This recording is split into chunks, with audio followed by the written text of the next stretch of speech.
Thank you very much indeed, Prime Minister. I'd like to make mention of the Gregory Petrenko case and his group. I'm sure you are well aware of the fact that Gregory Petrenko was a member of this Parliamentary Assembly. He was a well-known rapporteur. He is an honorary member. For the past 2 years, he's been subject to a lawsuit in Moldova as a result of peaceful protests against the oligarchization of the country. And the day after tomorrow, he is due to be sentenced to 4 years in prison. A number of members have visited him, in fact, and our feeling is that he is being treated as a political prisoner. Can you tell me exactly what your views are on this? Would you like to be a Prime Minister who has political prisoners?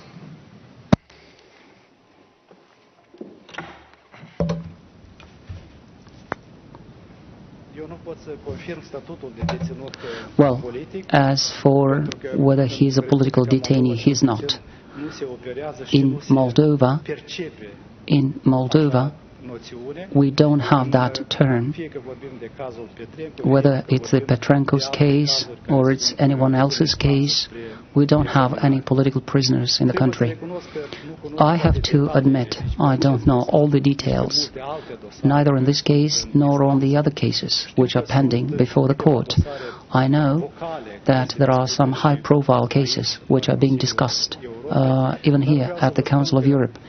But I want to tell you that these cases are just few in number of the 220,000 cases which are pending before the Moldovan courts. So their number is very small. I want to tell you one thing. When we are fighting corruption in Moldova, when we started our fight, we were accused that we don't have high-profile cases. We were accused that we're not prosecuting high-ranking officials. Now, with the support of the Council of Europe, we have designed a strategy. We've implemented a strategy for justice sector reform.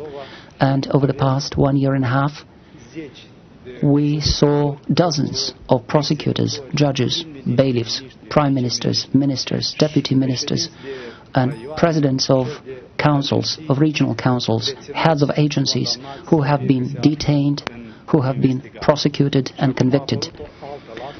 And now, after having done that, we are being accused of doing selective justice.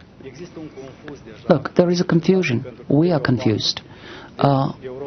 So, on the one hand, Europe tells us that we should fight corruption, and this is a conditionality for the release of the funding. And on the other hand, well,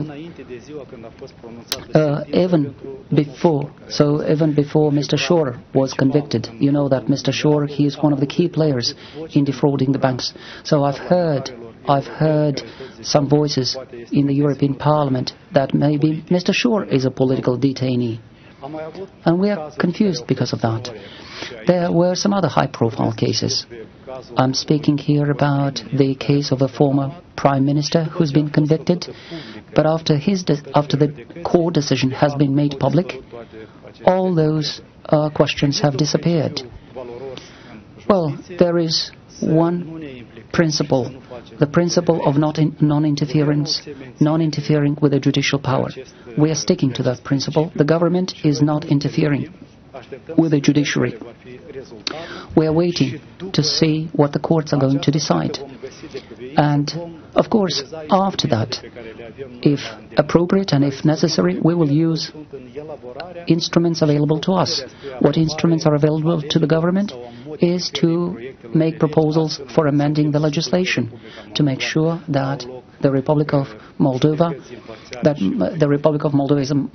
is a country with independent and impartial courts. Thank you.